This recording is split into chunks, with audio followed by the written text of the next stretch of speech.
in the hills of Bosnia, amid the bucolic scenery and tranquil life, lies Foča, a town with a dark and troubled past. It was April 1992. In a campaign of ethnic cleansing, Serb forces moved to seize land they claimed was theirs, killing mainly Muslims and Croats who opposed. I can still hear the walls crying out to the echoes of mothers and children pleading and begging not to be taken. What happened to this woman, 53-year-old Unisa Salcinovic, is the story of pain, loss, and memories so horrific they last a lifetime.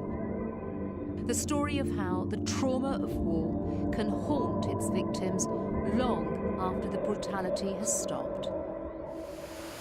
Unisa grew up in Foča, spending summer days by the river. Those were the most beautiful childhood days, growing up carefree. She studied social work, learned to dance, and fell in love with a childhood friend. They married and had 2 daughters. He was a really beautiful person.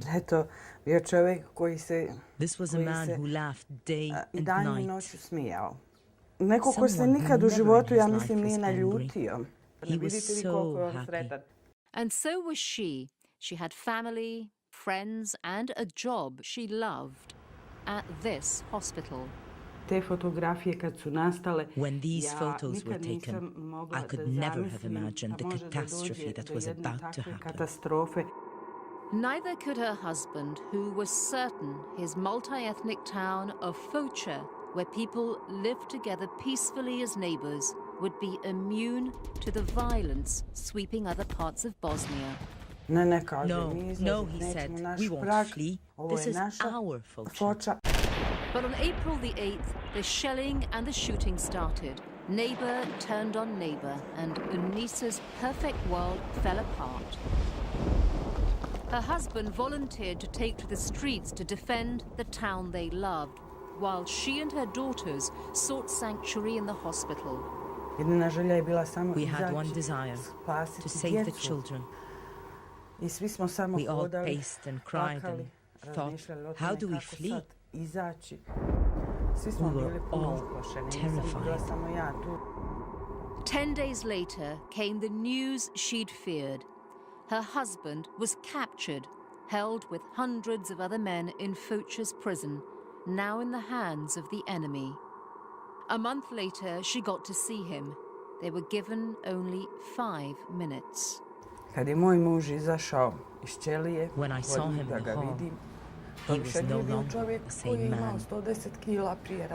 He had lost nearly half his body weight. He whispered in my ear for me to escape the town. He leaned in to tell me that and to kiss the children. Then the warden told him to step away from us, and the warden turned to watch on the clock. Exactly 5 minutes. She was then forced to leave. That was the last time we saw him. Meanwhile, other terrible things were happening in Foča. Women and girls, mostly Muslim, some as young as 12, were being rounded up and imprisoned in houses in the hills, like this one, where they were often gang raped and tortured. Hundreds of others were detained here, at Partizan, a sports hall before the war. Partizan now became a kind of makeshift rape camp, a place that soldiers came day and night to pick their prey. As for Unisa and her children, they were now taking cover here in this apartment building. Onaj lijepi balkon gore što vidite sa cvijećem, to je stan mojih roditelja. But there was no safety here. Čovjek koji je radio sa mojim mužem u kafe domu, došao, prvi put silovao. Her husband's former colleague, now a Serb soldier, came to the apartment routinely, often raping her, with her parents in the next room. It is a spiritual pain. Those are your parents. Those are your children. And they know what's happening. That was so shameful. It's a shame I cannot bear. But things only got worse. One day the soldier came and she was out, searching for food for her children. That's when he found me and he took me to Partizan and he left me there. He told me he'd be back. What she saw and heard inside these walls still torments her. The cries of victims being dragged away, sometimes by a dozen or more soldiers, others being raped right there. Anisa's attacker returned for her one night, joined by his brother who was carrying a rifle. The brother was a colleague of Anisa's from the hospital and he recognized her. With the butt of his rifle, he pushed me all the way down to the exit. What he did next, she says, was a miracle. He leaned and said, I owe you this. Morally, I do. You always helped me before the war. Then he told her to run. She fled under the cover of darkness. Anisa and her daughters joined others and made it across the border to Montenegro in mid-August 1992. For the next 7 years, they lived as refugees until finally being resettled in Bosnia's capital city of Sarajevo. Today, they live in a 2-room apartment. Anisa sleeps in the kitchen. That's where I sleep. And this is my space for cooking. It's a world away, she says, from where she grew up. Most of Foča's inhabitants now are Bosnian Serbs. The majority of Muslims, like Anisa, have chosen not to return. Partizan is once again a sports hall. Inside, the workers are busy repainting. Anisa has never been back inside Partizan until today, 18 years to the day since she escaped. This prostorije su vrata pakla. Tu strahotu zar ljudski um može tako da smisli takvu patnju. The agony we women suffered. It's too much to believe. She's come, she says, not just for her, but for the many women who can no longer be heard.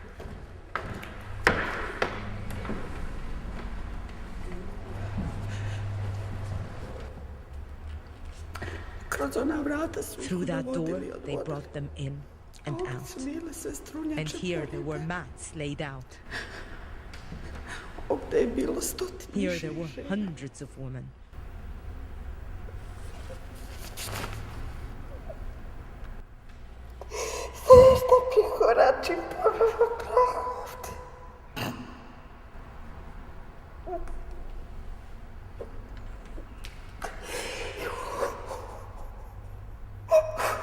The memories come flooding back.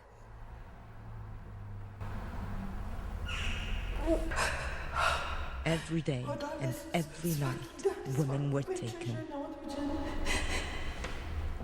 Some never returned. The fear was so great, she says, even the children were too afraid to cry.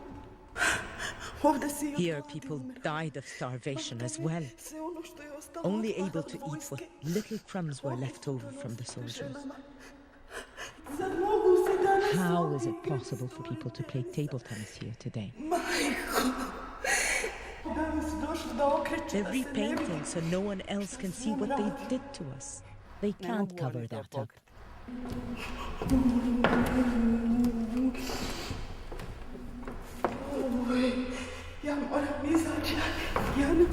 Victims of sexual torture very often develop post-traumatic stress disorder, which is chronic.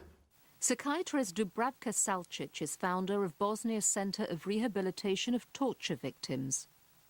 People are suffering. They feel shame, guilty, they have nightmares. They have also flashback. The process of recovery is very painful and very slow. There are an estimated 20,000 wartime rape victims of all ethnic groups across Bosnia. Some 80% of them still experience psychological and physical symptoms. They need a very complex and very comprehensive treatment and rehabilitation. And this means the need for more therapy centres, more clinicians, and greater access to doctors in the hard-to-reach areas, she says.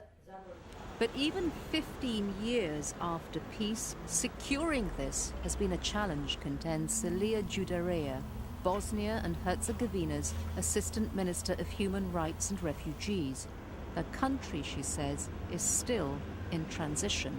Imali smo različite zakone, različite nivoe vlasti, različite probleme koji su na neki način žrtve stalno gurale u stranu.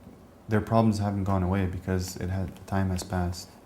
They relive their traumas every day. Faris Hadrovic, head of the United Nations Population Fund in Bosnia and Herzegovina, says that providing the necessary rehabilitation must be a high priority for the government. They owe it to the victims. The victims, they want to walk with their heads high, proud, regardless of the fact that this is what they've gone through. Some wartime rape victims finally did become eligible for financial compensation in 2008. But many like Unisa, who receives $350 a month, worry it's not always going to cover the needed therapy and medication. To su znači 1, 2, 3, 4, 5, plus one gore što koristim, to su 6 vrsta lijekova pijem svaki dan. Unisa is now working as a housekeeper and a cook to make ends meet. Keeping busy helps, she says.